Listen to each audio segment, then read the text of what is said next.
Good. Okay. And would you rather I called you Ed or Edward? Ed, please, if you don't mind. Okay, cool. That's good. Okay. I'm joined today by Ed Beal, who was or is the founder of Loft 9. Sorry, Joe. Sorry. I hope we can edit that out because my name, there's an S at the end of my name, Beals. Oh, I do apologize. No worries. It's a common mistake, actually. Okay, sorry. Just as well, I did it right at the beginning. Okay, Perfect. brilliant. Yeah, we're good. We're good. Okay, thank you. I'm joined today by Ed Beals, who is the founder and CEO of Loft 9, and who recently sold the firm to Sia Partners. And Ed, thank you so much for joining me. It's an incredible journey you've gone through. We had a chat a couple of weeks ago, and I went through your CV, and it's not an unusual progression going from. You tend to get, there are a lot of people with engineering backgrounds in consultancy, and you kind of went through that. You did your MBA. Was it Phoenix? You did your MBA at? Yeah, I did my online. Yes. Mm-hmm. Okay. And okay, could you talk us through? I mean, not the whole life history, but how I guess your background in engineering. How did you go from that to starting, growing, and then selling a consultancy firm? Absolutely. Well, first of all, thanks for having me, Joe. I appreciate your having me on here to talk today. But yeah, I think to your point, I do have a bit of a non-traditional background when I compare sort of my history with many other founders of firms and or just peers I've worked with, other partners at firms. There's a typical, in the US, go from high school to university and then come out maybe going into a consulting firm and then going from there. For me, I did, the US high school system, and then I took 4 gap years, which is probably more than most people take. And then eventually, after working really hard in, blue collar jobs, I was like, I really need to go get my degree. So I got a university degree in engineering. I actually did real engineering for maybe 6 months, and I realized it just wasn't for me. So I then moved into more telecommunications and high tech projects. At the time, I saw, technology was booming. It was really the way to go. I'm also a kind of person that I wouldn't call it a short attention span, but I really thrive on change. And so I was in the routine roles. I could see I could be doing the same thing 5, 6, 10 years from now. And I started talking with someone about consulting. And I was at this startup at the time, and consulting just sounded really appealing to me, with new projects and travel and different clients and new problems to solve all the time. So I left that startup, which unfortunately failed just a couple of weeks after I left. And then I moved into a consulting firm called American Management Systems, which has since been acquired by CGI out of Canada. And so that was my first consulting gig. I basically transported my telecommunications / engineering / systems experience over to that firm AMS, where I worked on telecom projects initially. I really, really enjoyed that. I like the culture at AMS. AMS was acquired, and for several reasons, it made sense for me to move on at that point. So then I joined a firm up in Seattle called Point B Solutions Group, and had a wonderful experience there. Still have great respect for that firm and their values. I learned so much.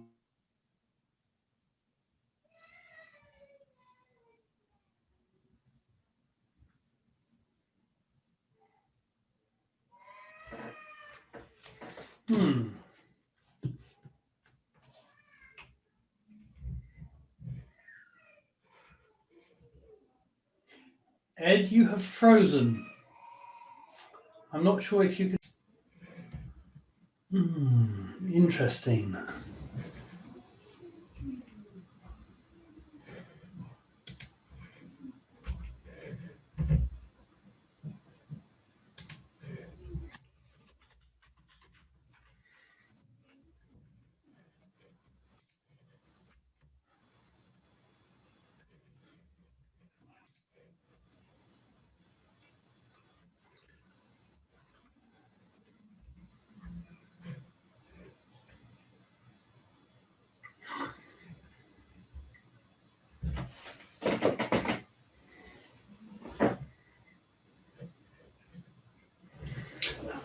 Hello, Ed. Sorry about that. I have no idea what happened.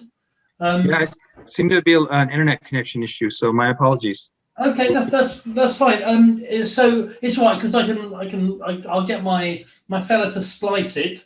Okay, So you were at I lost you at point B. okay, great.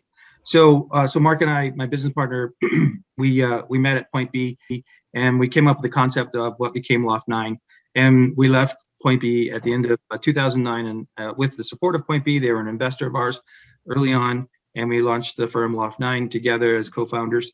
And out of the gate, we nailed our first client within the first 2 months. I think we landed our first account.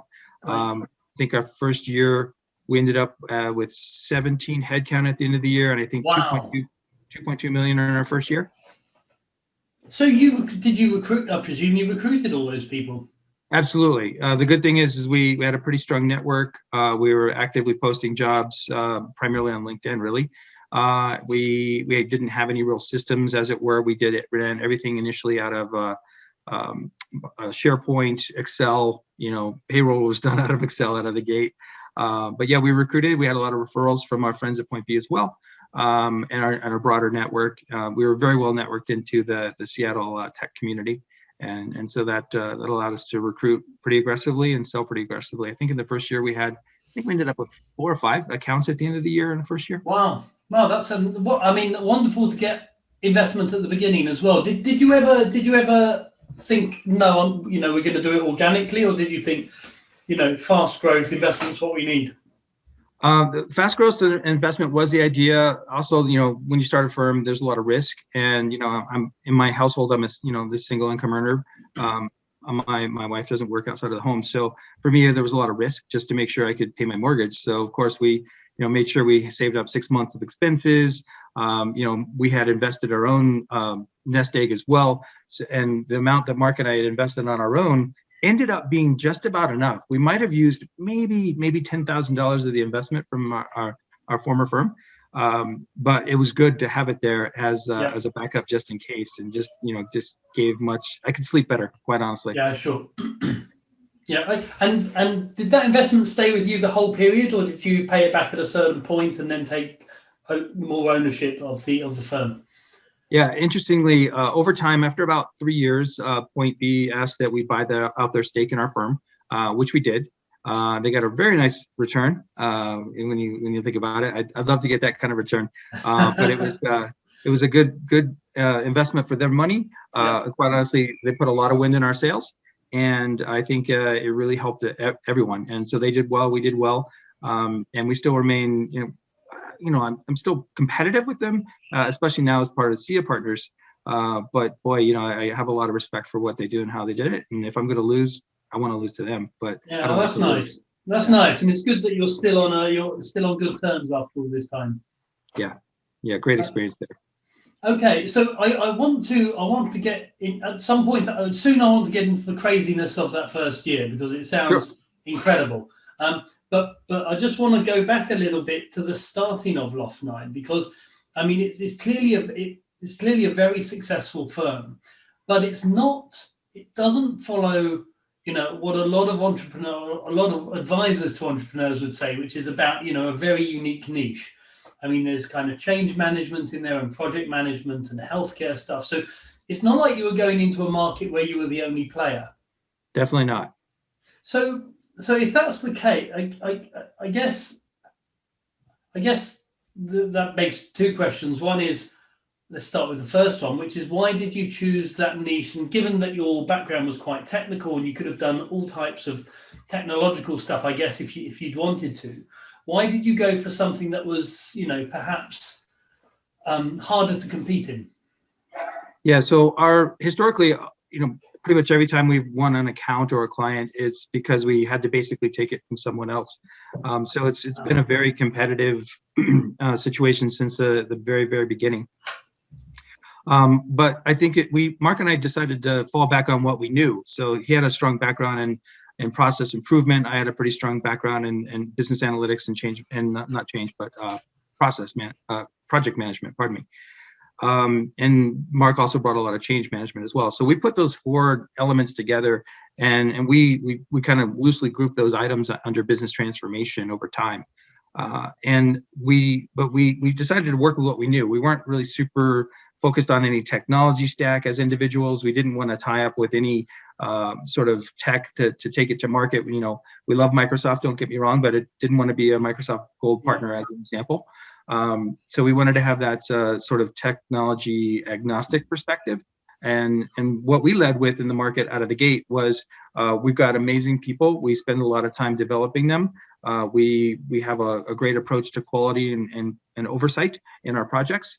And we attract and hire people that are an amazing cultural fit and very cultural chameleons that can go into a client project environment and be very adaptive.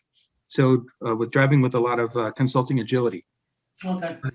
And early on, you know, we started to think, how do we describe our people that we will hire and will deploy on our project teams? And one of our hires back in the day came up with what I still love to this day. He called it the trifecta of awesomeness. And the trifecta of awesomeness is people that are smart, driven, and humble. So those are the types of resources we brought to bear under the banner of, if you will, of business transformation, which, you know, at that time was project management, business analytics, change management, and process improvement. I love that awesome triangle. That's yeah, the trifecta of awesomeness. Yeah. That's really. I find it fascinating. So I've interviewed around 70 founders of small consulting firms that then grew and then sold, and the word humble or humility comes up more than anything else. And it's really interesting because, you know, if you think about your archetypal consultant at perhaps, you know, Deloitte or McKinsey, someone like that, humble isn't a word that you would necessarily associate with. Some might even associate the opposite of humble with some of those consultants. Sure. But it's really interesting, and several founders have really emphasized that. Why do you think that is? I mean, why do you think that works? I think for me and our firm, at least, it's, you know, the clients we work with, they're looking for a partner. They're looking for someone that's going to really roll up their sleeves and get in the trenches with them, more than someone that just to come in and tell them, you know, I've seen it done 40 times this way. You should do it this way too. Make it number 41. So it's becoming a partner and really supporting their long-term goals and growth and objectives, and not just being the know-it-all that's just there to charge a ton and walk away with a fancy deck left behind. We're there to actually, you know, help pivot the ship and get you moving in the right direction for whatever that transformation looks like. And we spend a lot of time coaching our team to, you know, you've got 2 ears and 1 mouth, so you should listen twice as much as you talk. Yeah. And I think that's a big part of it. Also, early on, I read this amazing book. I think it was called Getting Naked. Do you know that book? Okay. Yeah, it's about, you know, basically listening and being humble and not trying to pre-describe or prescribe what the one solution is. I don't think one solution, in most cases, for what we've done historically, there's no one size fits all. So it's about, you know, really understanding what the problem is and getting to the root of that and working in partnership with your clients to get there. Thank you. That's lovely. I was looking around for the book because I have it beside me most of the time, and I only discovered it recently, and it's a great read. It's a wonderful book. Very quick read. I'd recommend it to anyone. Yeah, well, I'm going to start recommending it to my students from this year on, because it's a much easier read as well than a lot of the quite dry books about consulting. Absolutely, it's a fast read, but I tell you, every time when I do bring it up in certain audiences, you'll get some raised eyebrows until you tell them what it really means. Like, why am I reading a book about this? So yeah, sure, yeah. Okay, so you've got this money behind you. You're recruiting like crazy. You've got a client pretty much out of the gate. That's the one. Thank you. Sorry. Yep, no worries. Brain isn't since having the boys. My brain's not the same. But presumably you're also spending a lot of time doing the recruiting as well as the selling, as well as so. In that first year, I'm guessing success wasn't necessarily, you kind of you're kind of trying to keep afloat, I guess. Yeah, it was, touch and go, certainly in the first 6 to 8 months. So out of the gate, Mark and I really decided, we know what we're each pretty decent at, and we know what we're not so good at. So Mark's really great at delivery. He's great at, the finance and accounting and bookkeeping. So he took those things right out of the gate. So he oversaw most of the delivery, if not all of it, out of the gate. He was the first person we deployed, and we built a team around him. He did our time, AP, AR, all that stuff. While I focused on recruiting and business development. Okay. And so I was out there, pounding the pavement, all over anybody that would meet with me for coffee, cocktails, whatever, to talk about the service we were bringing forward. And at the same time, I was recruiting like mad. And we had built a recruiting process early on that was pretty efficient. So we kind of just bifurcated the responsibilities of pretty much everything between the two of us until we could hire additional people that got involved in the day-to-day parts of the business. The first 6 months, I'm pretty sure Mark and I were each working about 80 hours a week. Wow. And then the next 6, we probably relaxed down to, 70, 60 hours a week. So that first year was really tough, a lot of work, but also quite rewarding. Yeah, really. It's funny when you're in the thick of it, you do think, "Oh my God, I could do this great." When you look back on it, it's almost the golden years, isn't it? Oh yeah, yeah. I've often anytime we get into really big peaks, and there was a point where we launched a managed service firm to kind of go alongside our consulting arm.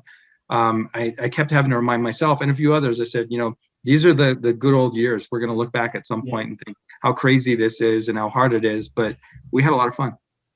And did you start off with the view that you would probably sell at some point? We didn't. Early on, it was just to build something hopefully sustainable, something that, we didn't really think generational necessarily, but we did want to have something that was sustainable for the firm, for the community. So out of the gate, it was about how do we reach our community? How do we reach our customers? How do we support our associates? We called our employees associates, or versus consultants, I suppose. Okay. And I know that there's a slight different connotation in different countries of what an associate really is, but that aside, so it was really about that. And then over time, and then we ended up introducing another business partner of ours, or another partner, I should say, who came along a little later through some changes in the business itself, which I can detail if you need. But anyway, over time, we would realize we wanted to figure out how do we kind of get some chips off the table, but also transition the firm to the firm and have the firm run it. And so in the United States, we have this thing called an employee stock ownership plan. Okay. And so basically that's where you create a legal entity that buys the firm from the founders and then becomes property of the employees. And so we had actually filed our employee stock ownership plan paperwork and to make that transition, which would have been about, a 5 to 10 year transition. But at the same time, we ended up having 2 unsolicited offers that were of interest to acquire the firm. And so we said, we'd be silly not to at least look at this. And by the way, it'll help us understand our valuation for the employee stock ownership plan, so we can set the right price for the transition. So we started discussing with the 2 firms, obviously Sia Partners being one of them. And we had discussions with letters of intent going back and forth in a bit of a race condition. And for many reasons, which I could describe, we found the Sia offer much more attractive. And so we went, I think it took us about a month to negotiate the LOI, the letter of intent. And then once the LOI went live, it was just, I think about December 31st or so. Then it took us 2 months to negotiate the purchase sale agreement. Wow. And then we're done. That's completely the opposite of you would know of most descriptions of the sales process. The last guy I interviewed, it was a year and a half from end to end, which I realize is unusual, but even so, that's and you managed that in what was it, 4.5 years? So our firm started in January of 2010, and then Then we did, I think we completed the sale. See, we're 2021 right now. We're just finished. So we completed the sale in February of 2019. Okay. And I'm interested in, I guess, well, let's jump forward. What would you say were the main reasons for your success? I mean, obviously, having good clients that pay good money on an ongoing basis is great. But what does Loft 9 do really well that would account for its success? Yeah, I think it was Peter Drucker that said culture eats strategy for breakfast or something to that extent. And I think that, Loft 9 was definitely a culturally driven firm. We started everything with culture. And I think that was a big part of why and how we could attract great talent and retain them. And then our clients, when you're in a sales process, you can tell what a client values, whether it's about the total experience or the best price for the buck, as it were. And we were never the cheapest, but certainly not the most expensive. But we were about the experience that we could deliver, and part of that, a big part of that is the culture. So yeah, being a culture-driven firm, I think, helped us differentiate a little bit from the market, or at least enough that it provided some success. Obviously, we had to have a great attention to quality. I don't want to overlook that because Mark built this really great program for quality assurance. We called it co-delivery. I think we even trademarked the word back in the day. And so what that meant is that, every delivery associate that you received, whether it was an individual or part of a team, they had a weekly coaching, mentoring session with someone from within the firm that had more experience and more depth with either the client, the technology, or the function, or the transformation. So as a result, we had a really high client revisit rate or re-up rate because our quality was typically quite high. I mean, that's not to say we didn't have any quality issues over, the duration, but quite honestly, I think our clients would tell us in our surveys that our quality was very high and our attention to detail. So I think bringing the quality and the culture together, combined with reasonable pricing, we did a lot of work on competitive analysis, looking where our competition was pricing things. We never wanted to be at the front of the queue when it came to the top price. Didn't want to be at the bottom, but we also didn't want to lead with price as a differentiator. So that came up over time as well. So I think it's a balance of those things. I'm guessing if you're in a situation, as you said, where pretty much all, if not all, of your contracts were, you had to take them off other people, then that puts you in a really tough position in terms of saying why you, and especially in the first few years when your reputation hasn't established. Absolutely. Necessarily. So how did you do that? How did you take, if you weren't the cheapest and you took contracts off established players, I mean, it doesn't get much tougher than that. Yeah, I've done a bit of work and, looking at over time at, how do you unseat incumbents? And it's something I'm continuing to try to drive today because incumbency is really a great opportunity. I've been reading your article on, or your chapter on marketing. And farming versus hunting, and the long-term value of a successful farming. But quite often clients will get to the point where they, for many reasons, and we can go into those in more detail, they've had some dissatisfaction with their current provider. There's an opening, if you will, and so it's about seizing that opening and really addressing more than just the foundational needs of a client. You have to be able to deliver with quality, with low enough risk. The price point needs to be appropriate, but how do you get to the other things that a client is looking for? Some of the more nuanced or more esoteric desires of a client. So how do you reach them and talk to them about, because often our clients are really interested in making sure that we're taking care of our people. So they're going to ask questions. Do you give them, benefits? Do you work with them on training and development? How do you make sure your consultants' needs are being met? And to many of our clients, that was actually very important. I have an example where I was meeting with a client, and the client was describing the account management process from another firm.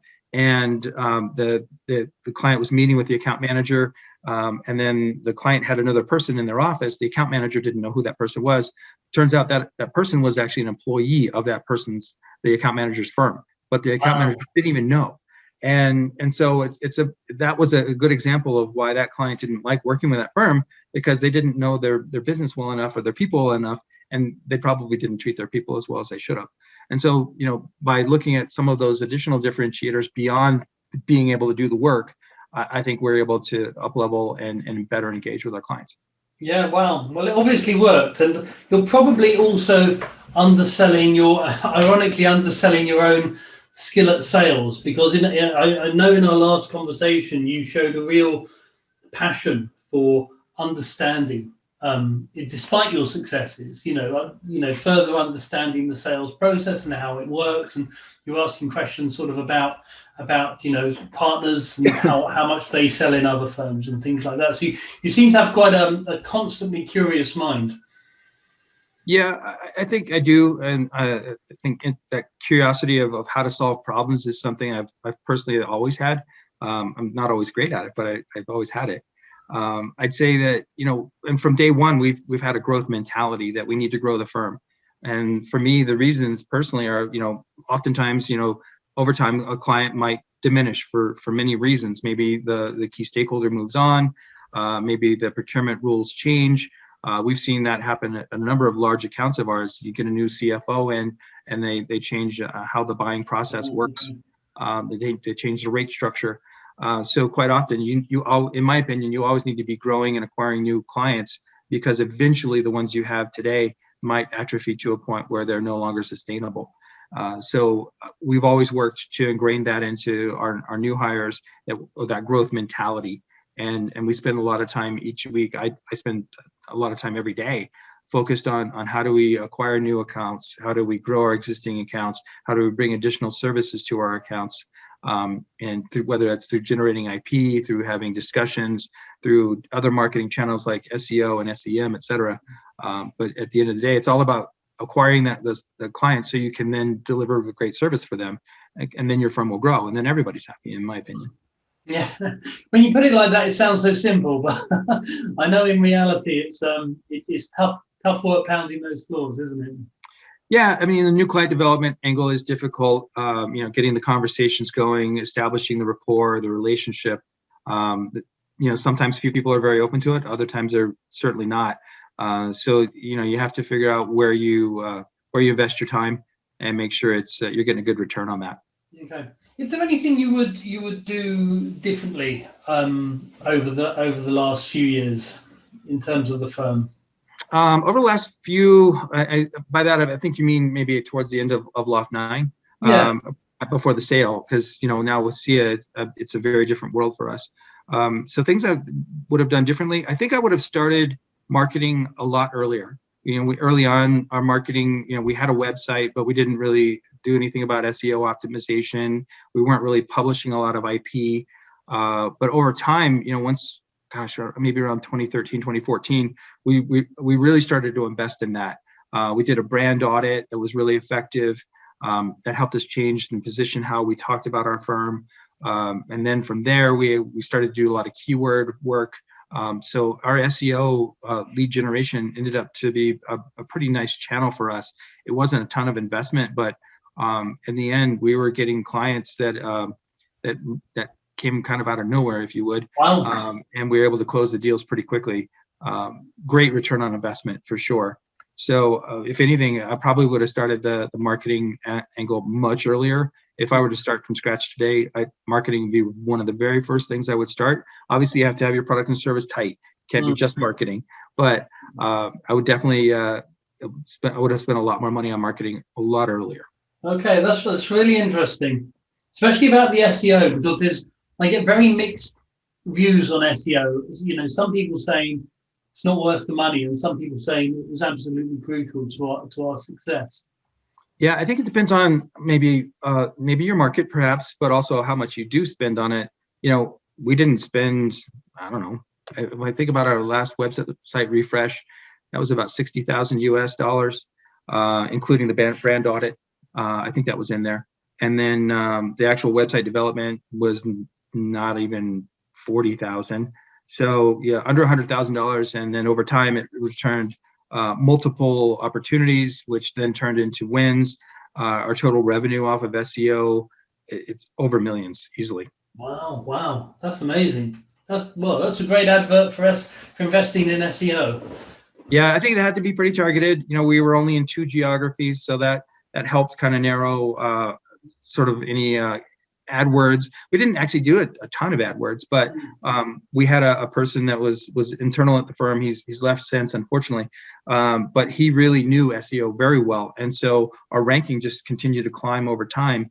And so if you're looking for certain keywords in our market, then our ranking got pretty high, and as a result, then calls would just come in. Wow.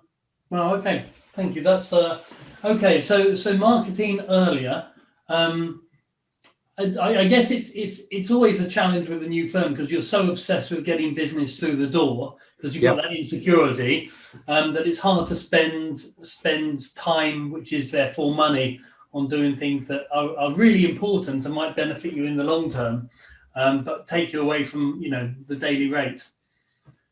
Yeah, we got to the point where our day-to-day sales activities were effective, but we weren't growing at the pace we wanted. So the result was, well, how do we bring in another channel?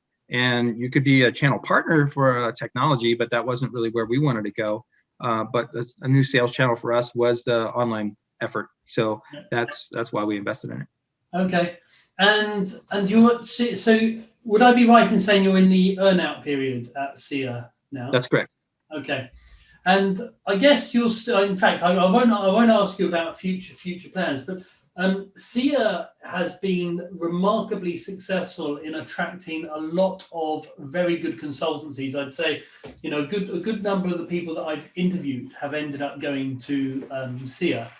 Is there something particularly attractive about their culture, or the way that they approach, or the way they structure deals, that makes them so successful at getting these good consultancies under their umbrella? Yeah, I think for us, I've always had sort of a global perspective on business, on culture. So for us, it was kind of interesting and a little flattering that a European company would look at our small sort of Seattle and Denver-based firm. So that was interesting. But Seattle at the time and still is a kind of a hub of startup consulting entities. There, back in the day, I could have probably counted 40 different consulting firms in Seattle. It was very competitive, very low bar of entry, or barrier to entry, if you will.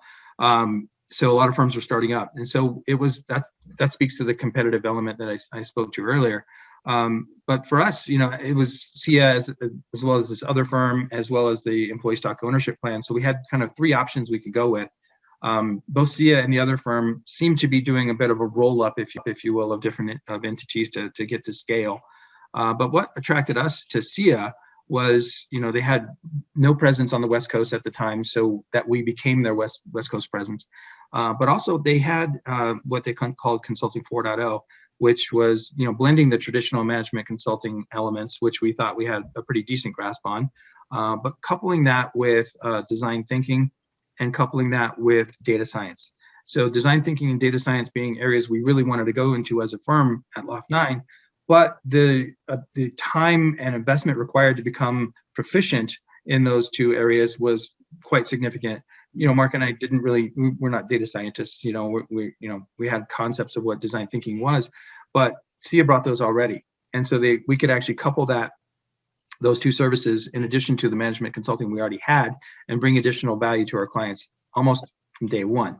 And so that was really appealing to us. Sia at the time had 2 data science centers of excellence around the world. Now we've got 3 actually, and we're continuing to scale and invest in that and kind of springboard even further.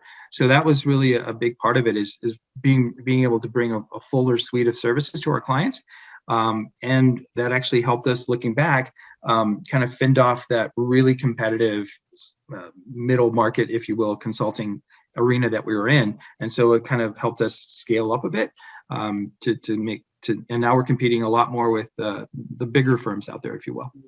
Yeah, sure. It does seem to be that clients, I don't know about your specific area, but clients generally seem to be look in the search for innovation and creativity, they seem to be moving away from the larger firms, which seem to be more and more commodified, and turning to firms, like your own, to get that, that the real insight.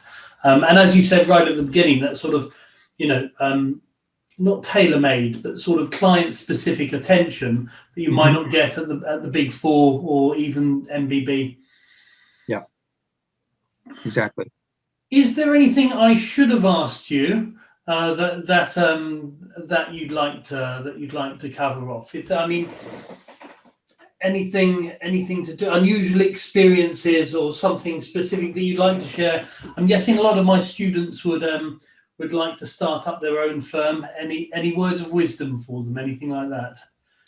I'm not sure of any particular words of wisdom. I'd say for me personally, I have two sons who are growing now. I don't think I ever would have considered myself to be where I am now. But by us having our children, it was a big wake up call for me. Quite honestly, I was like, oh man, I've really got to do pretty well. I want my sons to respect what I do and feel like I've made a positive impact and provided well for our family. So that was a big impetus for me, is just wanting to do right by them. So that's helped give me a lot of drive. I was kind of a driven person before, but it put it into overdrive at that point. And then I'll tell you, just being an entrepreneur gives you a lot of stress. I'll be very, very upfront about that, but a lot of freedom as well. A lot of opportunity to pursue the things that you feel are the right things to do in the market, the right things to do for your people, the right things to do for your family. So, I'm a huge fan of being an entrepreneur. I would encourage anybody that's got a good idea to go for it. But also, you need to have someone, if you've got an idea, have someone who's critical of perspectives, and make sure that they're bringing a challenge to your approach. So my wife often calls me the dream killer, because if someone comes up with an idea, I start to identify improvement opportunities, I'll call it. And it's not because I just want to tear down the ideas, it's because I don't want to see them fail. So have someone in your world that's a dream killer in my wife's term. But because that's my job here is, if I look at something, I try to figure out the different ways it's not going to work. Okay. So that helps kind of weed out some of the wheat from the chaff. Yeah, and I guess it was sort of reflecting on my own journey. Also, talking to people that have done it before, and the wonderful thing about LinkedIn now is that you can, it's how we came across each other, and it is possible for people to reach out and just say to someone, look, I'm thinking of doing this, but I don't want to make too many mistakes. How did you do it? Yeah, having some solid advisory around is critical. We were able to lean on many of our clients that were executives that had kind of done their own thing, perhaps. A lot of reading, spending a lot of time with Harvard Business Review, the Sloan magazine from MIT. There's a lot of great resources out there, so make sure you're tapping into those networks. It's great what you say about the boys as well. It was exactly the same for me. I suddenly, I was relatively carefree, and then suddenly, you're thinking, oh, I've got to make them secure, but I still want them to respect me, and and preferably not ruin the planet while I'm doing it. Absolutely, all the way around with everything you just said, and that gave me a huge drive. And I don't think I'd be where I am today if we didn't have the boys.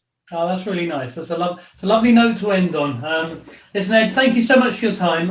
Really appreciate it, and best of luck at Sia Partners. Thanks, Joe. Really appreciate it. Thanks for having me on today. I appreciate it. Thank you.